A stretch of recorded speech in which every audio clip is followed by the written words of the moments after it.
right here on American soil as well. But Senators McCain and Levin have added this legislation which would authorize the president to declare the entire United States of America, all 50 states and all territories, to be a battlefield, right, even though there's no battle, thanks be to God, going on here. War on terror is different. And that would authorize him to use commander-in-chief authority in the United States, to use the military to arrest people in the United States who, in the president's opinion, are enemies of the country.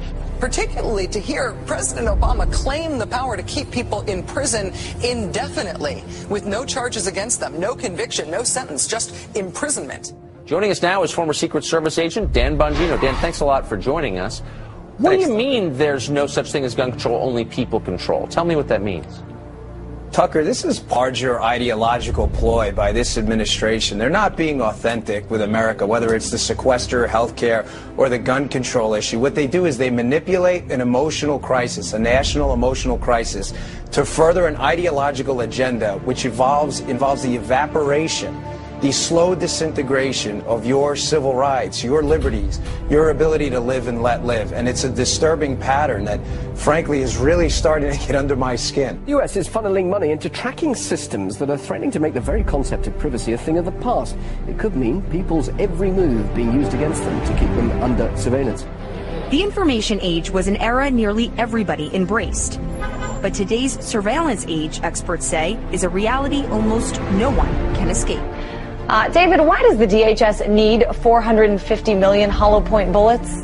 That kind of ammo that they purchased from ATK, hollow point ammunition, as you had explained, it's designed to, tear through human flesh and then expand. It's designed to kill people. This is not the optimal kind of ammo you would buy for target practice. It's more expensive and it's more precise. Do you think this is a sign that they're preparing for some sort of mass civil unrest? So they have an open bid right now, DHS, for even more ammunition, for 175 million rounds of .223 caliber rifle ammo. It's almost identical to the ammunition used by NATO peacekeeping forces. So that's very interesting. Are they planning on some kind of widespread economic unrest in the U.S.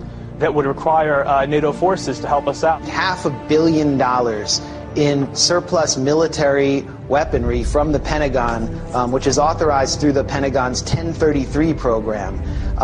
During the late 70s, Congress passed legislation called Posse Comitatus, barring the military from operating on American soil. And in the early 80s, there was an effort to circumvent that in Congress by arming police with military-grade weaponry. And now we're seeing that play out in the streets. People in the inner city in the U.S. have been experiencing this. So civilians in the U.S. are now up against basically military-style policing.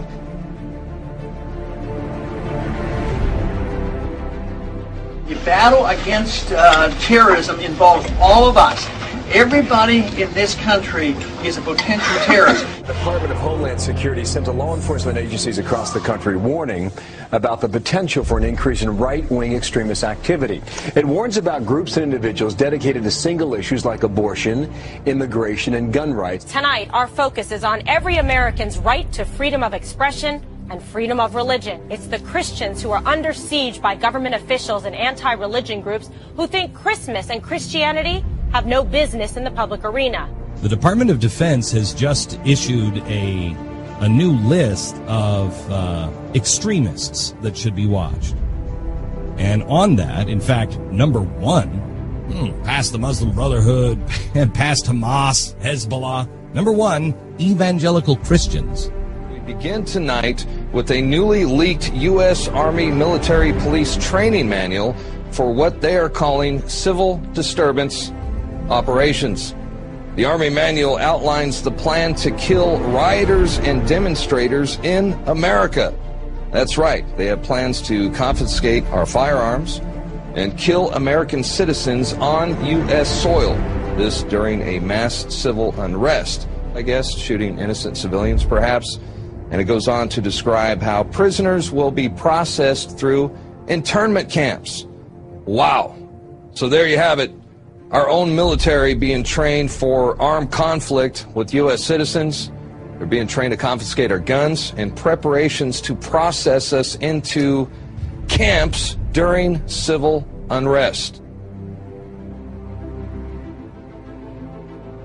A pretty scary scene along the Chicago River turns out to be a military training exercise. There was nothing routine that folks reported about seeing the jarring, as they witnessed the jarring scene of at least 3 Black Hawk helicopters flying at times in close order formation. Just in, a military drill in downtown Miami, complete with these Black Hawk helicopters, elite soldiers, and police officers swarming the street. Take a look, swing back over here. This may be involved in this training or not. Again, let me tell you what all of this is that we know of. It's a joint military training exercise involving local police, also military. Sight of Army helicopters and the sound of gunfire created a lot of concern this afternoon in one Houston neighborhood. There were armed men in fatigues, plenty of weapons, and what many thought were real live rounds.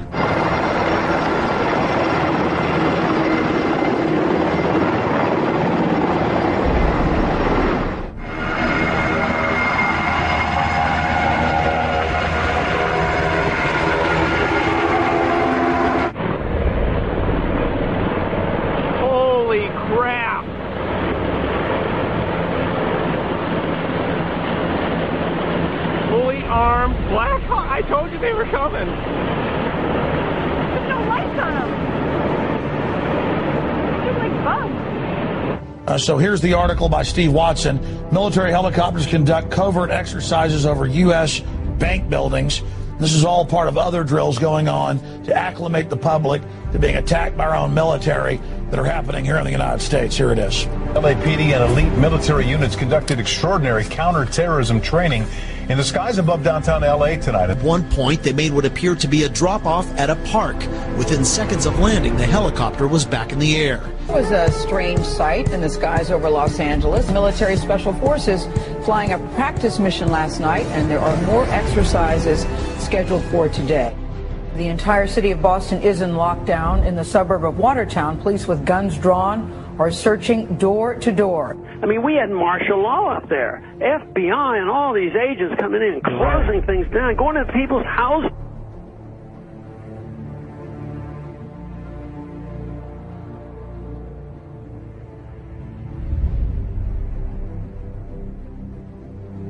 Mr. President, I do want to get right to the news of this week. Sure. The terrorism in Boston. Yeah.